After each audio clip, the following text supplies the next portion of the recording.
Hey guys, welcome to Dynamics. मैं हूं नीलांशु कुमार और आज मैं आपके लिए लेकर आया हूं बहुत ही इंपॉर्टेंट वीडियो।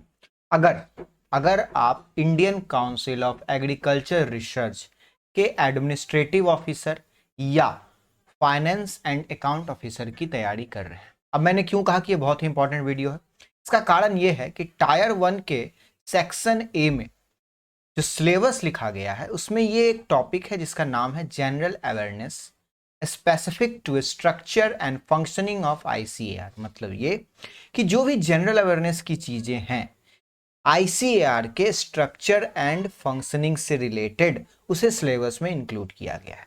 और जैसा मैंने स्ट्रैटेजी वीडियो में बताया था कि मैं ये आप लोगों के लिए वीडियोस बनाऊंगा और इसकी पीडीएफ भी आपको हमारे टेलीग्राम चैनल पे प्रोवाइड करूंगा। तो उस वादे को पूरा करते हुए मैं आपके लिए पहली वीडियो लेकर आया हूं।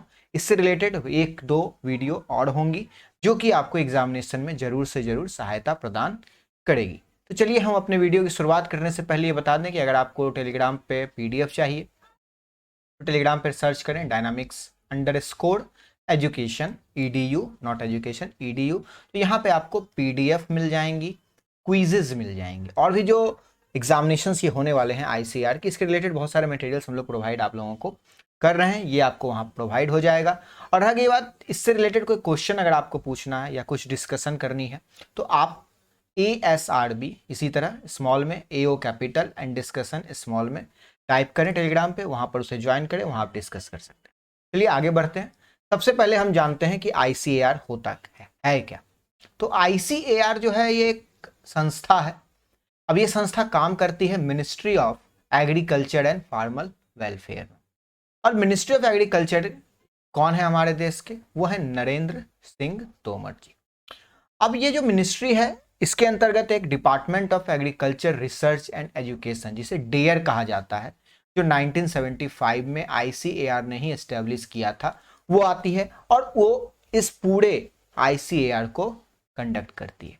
और आईसीएआर एक ऑटोनॉमस ऑर्गेनाइजेशन क्या होता है कि जो अपना मालिक खुद है, मतलब वो अपने सारे डिसीजंस, नई यूनिवर्सिटी लगानी है, किसी यूनिवर्सिटी को डीम्ड यूनिवर्सिटी का स्टेटस देना है, या कोई रिसर्च स्टार्ट करना है, या कोई ऐप लॉन्च करना है, तो वो अपना काम खुद कर सकती है। That is why they are called autonomous organisation.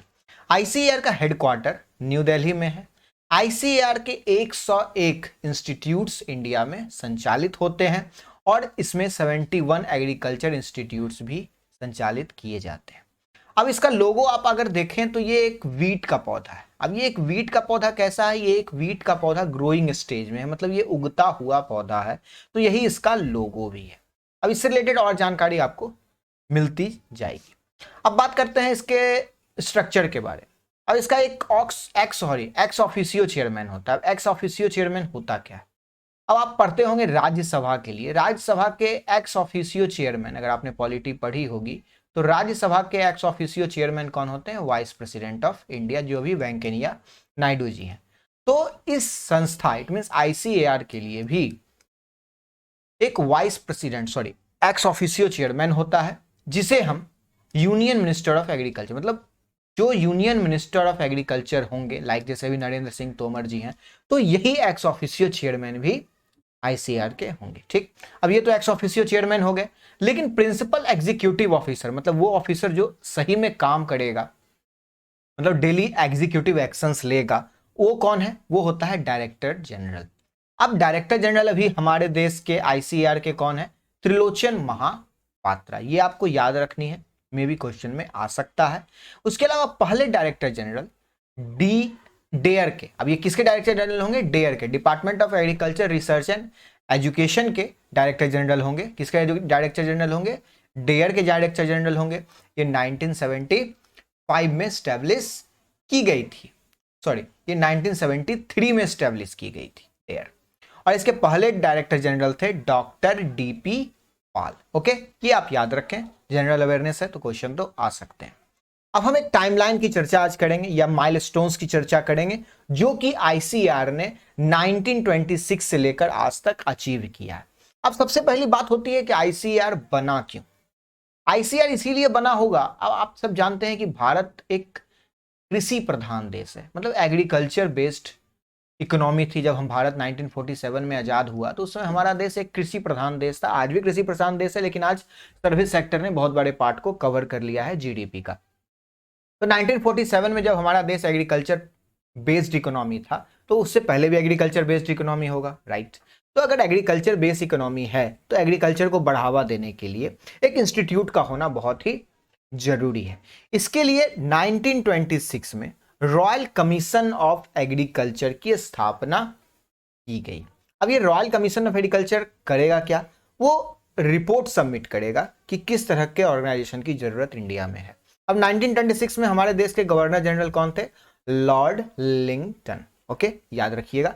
फिर 1926 के बाद इसने 1928 में अपनी रिपोर्ट सबमिट की। और जब इसने 1928 में 2 साल बाद अपनी रिपोर्ट सबमिट की, तो 16 जुलाई, बहुत ही इंपॉर्टेंट डेट है, 16 जुलाई 1929, 16 जुलाई 1929 को इंडियन काउंसिल, नहीं, उस दिन एस्टेब्लिश हुआ था imperial council of agriculture research. अब मैं क्यों कह रहा हूं, अभी तक मैं कहता आ रहा था Indian council of agriculture research, अभी मैं कह रहा हूं imperial council of agriculture research.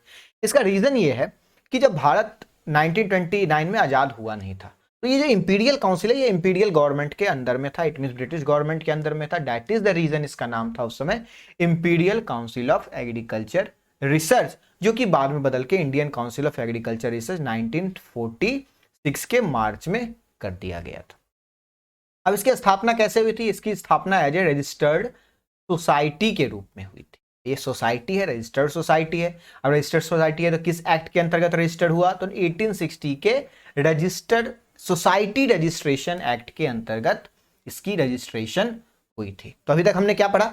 1926 में रॉयल कमीशन एस्टेब्लिश हुआ, 1928 में उसने अपनी रिपोर्ट सबमिट की, जिसके बाद 16 जुलाई 1929 को ICAR, imperial council of agriculture research, for that time establish हुआ एज ए रजिस्टर्ड सोसाइटी, जो कि रजिस्टर्ड सोसाइटी रजिस्ट्रेशन एक्ट 1860 के अंतर्गत हुआ। अब भारत के आजाद होने से पहले मार्च 1946 में इसका नाम बदलकर Indian council of agriculture research हुआ, जिसके एग्जामिनेशंस की तैयारी हम लोग कर रहे हैं।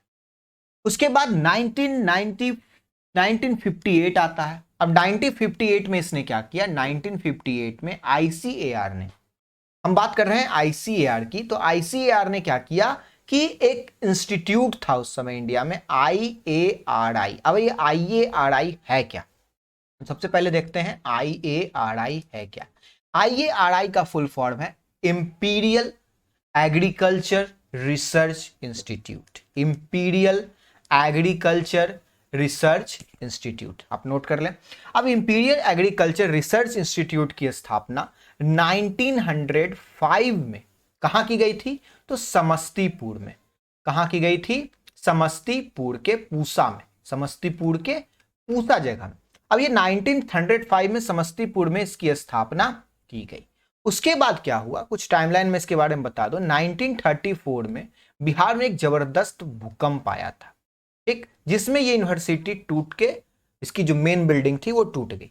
अब जो इसके कारण क्या हुआ, 1936 में एक नई बिल्डिंग की स्थापना की गई, और इस नई बिल्डिंग की स्थापना न्यू दिल्ली में की गई, जिसे हम पूसा कैंपस के नाम से जानते हैं। इसी इंस्टीट्यूट को IARI, जिसका नाम बाद में बदल के इंडियन एग्रीकल्चर रिसर्च इंस्टीट्यूट किया गया, उसकी को क्या किया? उसको एक डीम्ड यूनिवर्सिटी डिक्लेयर किया। डीम्ड यूनिवर्सिटी का मतलब क्या? वो अपने सारे डिसीजंस वो खुद ले पाएगा। क्लियर? अब बात आती है 1960 में क्या किया। 1960 में ICAR ने पहली एग्रीकल्चर यूनिवर्सिटी एस्टेब्लिश की। अब इसे मान्यता दिया था, इंडियन एग्रीकल्चर रिसर्च इंस्टीट्यूट को मान्यता दिया था, लेकिन पहली स्टेट यूनिवर्सिटी एस्टेब्लिश की गई थी पंतनगर, उत्तराखंड में। कहां एस्टेब्लिश की गई? पंतनगर, उत्तराखंड में। 1966 में ICAR को फुल्ली ऑटोनॉमस बॉडी बनाया गया। मतलब अभी तक ये ऑटोनॉमस बॉडी नहीं थी, लेकिन अब इसे फुल्ली ऑटोनॉमस बॉडी 1966 में बना दिया गया। अब 1973 में, जिसकी मैं बात कर रहा था शुरू से, डेयर की स्थापना हुई, department of agriculture research and education. और department of agriculture research and education के एग्जीक्यूटिव ऑफिसर या डायरेक्टर जनरल कौन है? त्रिलोचन महापात्रा। पहले डायरेक्टर जनरल कौन थे? डीपी पाल, और पहले सेक्रेटरी कौन थे? S A. Hydari, S A. Hydari. Okay, ये आप नोट कर लें, एस.ए. हैदरी क्या थे? First secretary general. Now move on to the next point. अब आता है 1974 का टाइम। इसमें पहले विज्ञान केंद्र, पहला विज्ञान केंद्र स्टैब्लिश कहां गया? पुडुचेरी। पुडुचेरी क्या है? पुडुचेरी एक क्या है? यूनियन टेरिटरी है, भारत की एक केंद्र शासित प्रदेश है। 1975 में वेरी इंपॉर्टेंट, अब देखिए इंपॉर्टेंट इसमें क्या कहते हैं, सारे डेट्स याद करने की जरूरत है नहीं, इंपॉर्टेंट ये आ गया। उसके बाद इंपॉर्टेंट आपके लिए हो जाएगा किस स्टेट को चेंज किया गया। फिर डेयर की स्थापना, it means department of agriculture research and education की स्थापना कब की गई? और सबसे इंपॉर्टेंट, जिसकी एग्जाम की हम तैयारी कर रहे हैं और इसको एग्जाम लेता कौन है? हमारा एग्जाम लेता है agriculture scientist recruitment board. Okay, इसकी स्थापना 1975 में की गई थी। 1979 में लैब टू लैंड प्रोग्राम की शुरुआत की गई। उसके अलावा NARP, नॉट इस NARR, इट्स NARP। NARP होता क्या है? NARP होता है national agriculture research project. NARP क्या होता है? National agriculture research project. इसकी भी शुरुआत 1979 में की गई थी। अब आपको क्लियर हो गया कि 1926 में इसको बनाने की शुरुआत हुई और आज ये जिस स्टेज में है उस स्टेज से इंपॉर्टेंट क्या है? तो 16 जुलाई 1929 को इसकी स्थापना हुई। DARE, it means department of agriculture research and education, 1973 को बना और ASRB 1975 को बना। अब आगे बढ़ते हैं। 1995 में क्या किया गया? 1995 में इंस्टीट्यूट ब्लेज लिंकेज प्रोजेक्ट की स्थापना की गई, शुरुआत की गई।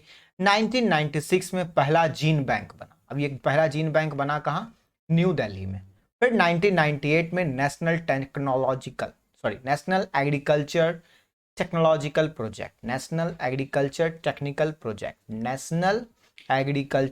प्रोजेक्ट की शुरुआत की। 2005 में नेशनल एग्रीकल्चर इनोवेशन प्रोजेक्ट की शुरुआत हुई। 2006 में एक वैक्सीन डेवलप किया, किसके खिलाफ? बर्ड फ्लू के खिलाफ। अब ये वैक्सीन डेवलप कहां हुआ? ये high security animal disease Bhopal में डेवलप हुआ। क्यों हुआ? क्योंकि H5N1 के लिए टेस्ट करने वाली ये भोपाल में इंडिया की इकलौती जगह है। भोपाल कहां है? मध्य प्रदेश में। 2011 में पहला, कहां का? दुनिया का पहला पिजन पी जीनोम सीक्वेंसिंग किया। किसने किया? ICAR ने किया, जिसमें 31 साइंटिस्ट का ग्रुप था। उसके बाद लेटेस्ट 2019 में किसान ऐप को लॉन्च किया। किसान ऐप का फुल फॉर्म है कृषि integrated solution for agriculture app navigation, और ये 12 भाषाओं में। ऑब्वियसली किसान ऐप अगर लाना है तो किसानों को समझ में भी आना चाहिए, हिंदी इंग्लिश में सिर्फ लाने से नहीं होगा, इसे रीजनल लैंग्वेज में भी लाने की जरूरत है। तो this is the timeline for ICAR and we will discuss more about this in our next video. तब तक के लिए धन्यवाद, और लाइक करें, कमेंट करें, शेयर करें। Thank you.